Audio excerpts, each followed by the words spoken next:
What I'd like to challenge you to do today is to have an honest look at your marketing and outreach efforts and ask yourself, have you become a caricature? Don't drag your heels and tell me you're running. Don't run me around and say I'm a square. Don't serve me dirt and say it's delicious. Just do better. Just do better.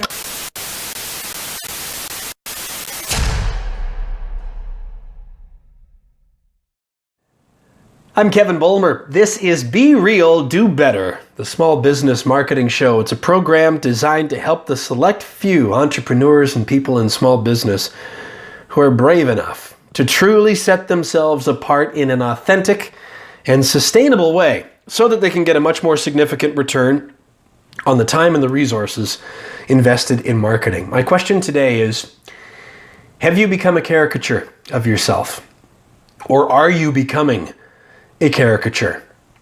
Do others in your industry category, the same kind of business as what you're in, act and look like caricatures of themselves? So, some background. Think about if you go to the local fair, the carnival, something like that. There's always somebody that's got a little kiosk where they'll do a drawing of you, where you've got a gigantic head and you're either riding in a go-kart for some reason or you're riding a skateboard for a Sudoku or something like that. But your features will be greatly exaggerated, whether that's facial features or maybe jewelry or some of your clothing, but it just takes what's there and that amplifies it to comical, ridiculous levels. It's a cartoon. You're making a cartoon out of yourself. You're taking the stereotype and then you're amplifying it. It's caricature. You've probably seen them before. If not, Google it and you'll know what I mean. My question is, are you and I becoming caricatures of ourselves in the marketing that we're doing? And to give you some context, I'm not trying to pick on anybody here, but to give you some industry categories where I would suggest that most of the marketing and advertising and outreach I hear and see is a caricature of itself. Here's one obvious one: car dealerships. Now, I don't think it's uncommon for people, in a lot of cases, to have an immediate thought come to mind when you say car dealership. New, used, doesn't really matter. Picture of what a car salesman maybe represents. Whether that's fair or whether it isn't, there's a stereotype that pops into people's minds, at least it does for me, so I'll use myself as an example. And whenever I see a local car dealer on a television station, doesn't matter where I travel and where so many of them look the same. Quite often, it's one of the people that owns the dealership standing out front of the dealership, look at all my cars, and in front of the sign that has their name on it.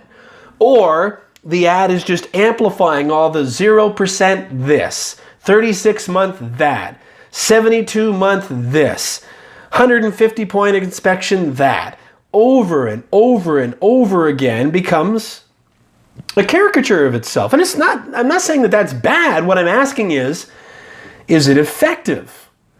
It's an easy lane to fall into because it's what we see so many other people doing. But is it effective in cutting through the clutter and the stereotype and making somebody like me have a different picture in my mind when I hear your name or I see the name of your business other than the stereotype? Or are you playing to that and becoming a caricature? I'll give you another example: personal injury lawyers. I see a lot of these that seem to be popping up like dandelions here where I live in Ontario, Canada, and a lot of the ads that I see on Michigan radio stations over in Detroit, close to where I live. There's a bank of them at the gym where I go, and, and when I'm on the treadmill, I see them so I can kind of monitor the ads like 5 TVs at a time. And it seems like one of them's always on a personal injury lawyer ad. And I'm generalizing recklessly here, but to me, they all look the same. And they're all cartoons of themselves.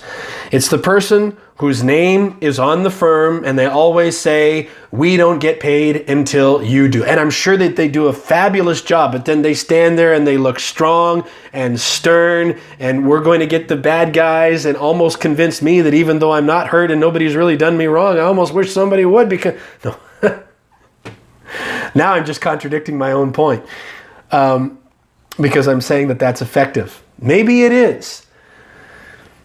But it's a cartoon of itself, I would say, because when you meet somebody like that, and I've met lots of people that are in that particular line of work, and here's what happens. You say, boy, they're nothing like what I see on TV. Mild-mannered, easy to talk to, interesting, have a family, maybe even a little bit introverted. But on the ads, it almost seems like it's the stereotype that we're amplifying. Have you ever noticed how similar every single real estate agent's business card looks? I was recently at a hockey tournament that my 11-year-old son was at in a town about an hour away, and there were billboards, like ads, along the boards of the hockey rink. I actually took some video of this. I should post it on my website so that you can see. About half of them were real estate agents or insurance agents, and every single one of them looked exactly the same. It was a picture of them, almost always on the right-hand side, and then some slogan about the right choice for this, the best choice for that, a name you can trust this, a name you can choice that, or a name you can trust that. They all look the same. And there wasn't anything wrong with them, but did they connect with me? Did any of them stand out? Did any of them say anything that spoke specifically to one of the needs or challenges that I have or might have as a consumer? The answer to that was no. I'll use my own segment.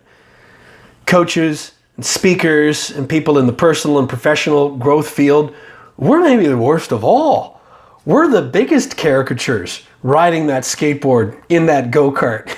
Like posting these positive messages and these quotes and these how-tos and buy my courses and on and on and on and on and on.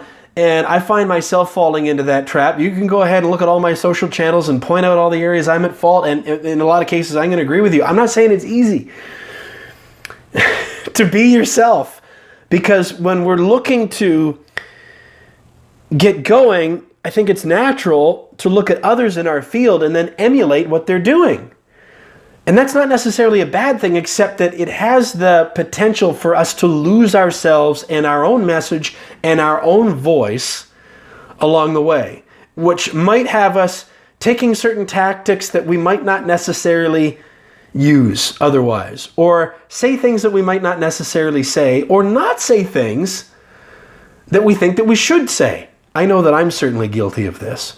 So, to go back into a couple of the examples that I already used, and again, I'm not picking on anybody, and I'm not picking on any segment, and I hope you see that I've tried to shine a light on the category that I feel that I'm in.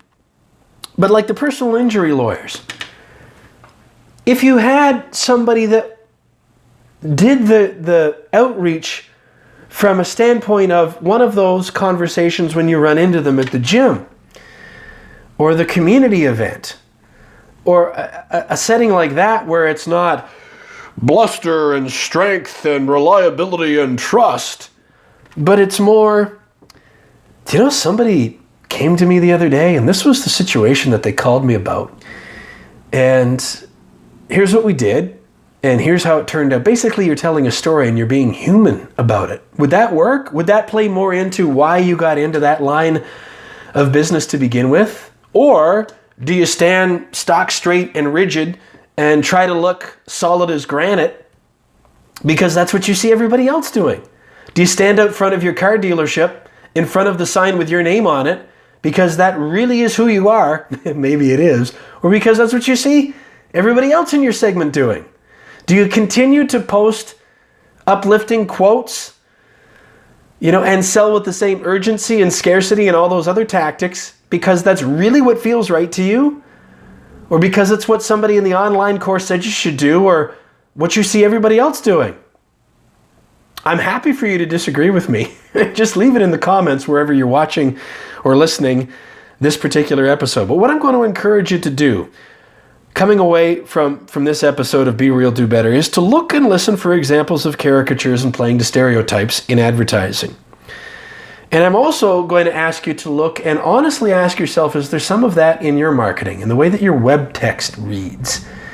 Even in the way that you text people and email people, is there even just a little bit of caricature in there? I can tell you there is for me. I'm working on it, but it's easy to say, tougher to do. Have a look and let me know in the comments what you see and how you feel about it. Meantime, if you like this episode, subscribe if you're watching on YouTube or listening on iTunes. If you're watching or listening anywhere else, share it with somebody that you think it might help. For more free marketing help, visit BeRealDoBetter.com. Once you're there, you can sign up to get my free email updates on free marketing help. You can also download my free guide. It's called Better Marketing Results in 3, 2, 1, Go. 3 things to stop doing right now, 2 things to start, 1 magic measurement of it all, and the 1 thing that absolutely needs to go in order for any of that to work. You can download that PDF for free at that URL. You'll also find a link to a video that teaches you more about the 4 essentials of effective small business marketing, and it will show you how to get a free personalized marketing assessment from me. Get access to all of that at BeRealDoBetter.com. Why not go there now and let a friend in business know about it? Thanks so much for watching and listening. Really appreciate it. I'll be back with another episode tomorrow. Hope you'll join me for that. Till then, I'm Kevin Bulmer, reminding you to just be yourself and keep growing.